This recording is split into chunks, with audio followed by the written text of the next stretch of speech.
We're up to now two very commonly asked questions. We're not going to discuss the permissibility or the halacha ramifications of reading non-Torah items on Shabbat. What about the status of Muktzeh? We'll talk about that if you're allowed to or another time, but they really go hand in hand. So there's different categories of what we're allowed to read on Shabbat. There's an idea of a daber davar, where we should primarily speak on Shabbat about things that pertain to Shabbat and to Torah. Now, this has ramifications into what we're allowed to read as well. So the halakha explains that different types of textbooks, of science, of medicine, things of that doctors, have to be kids in grad school or in med school, are spending a lot of the day studying. Those items that they're studying, because it's a machloket and some poskim permit reading these textbooks on Shabbat, they would not be rendered Muktzeh. There wouldn't be an issue of reading these textbooks on Shabbat, because some allowed to read it on Shabbat. But they bring different examples.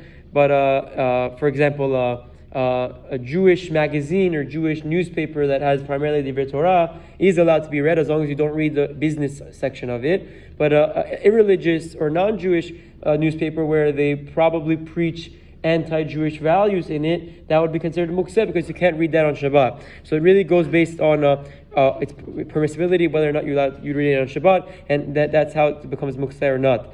A phone book, I don't even know if anyone uses them anymore, but a phone book is not considered a Muktzeh, because you can open the phone book to see an address if you need to find a place where to go. So again, there's a reason to use it. It's not considered Muktzeh. Now this is also a very common question, and with this, what about different items that run on batteries? What's the most classic example? A watch. A regular watch, not an electric app, a smart watch. A regular watch, it runs on a battery. Is that considered a Muktzeh on Shabbat or not? Halakha explains that a battery-powered watch is not considered Muktzeh, and you can use it on Shabbat. Just you have to be careful if it has these buttons that you can press to ignite different type of timers or different lights and these things. Then one should avoid pressing those buttons, but it won't be Muktzeh because the watch serves the purpose of telling time. So even if the battery is there, it doesn't make it Muktzeh, and you can still use that watch on Shabbat. Also, hearing aids. Hearing aids is also a big question. Hearing aids are not considered Muktzeh either. And someone who needs hearing aids may have them on Shabbat and use them to hear better on Shabbat. Even though it only works from a battery.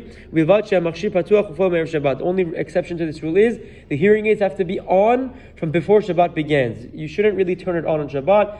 It's a big machloket. What happens if it runs out of battery on Shabbat? Then Rav Ovadia talks about it. Rabbi Chaim, they explain that you can maybe hint it to a non-Jew, have a non-Jew turn it on for you, change the battery. But we're talking about a fully charged hearing aid. You turned it on before Shabbat. The person can use it on Shabbat, and it's not considered Muktzeh, even though there's the battery powered, as long as it was turned on prior to Shabbat. Have a wonderful day.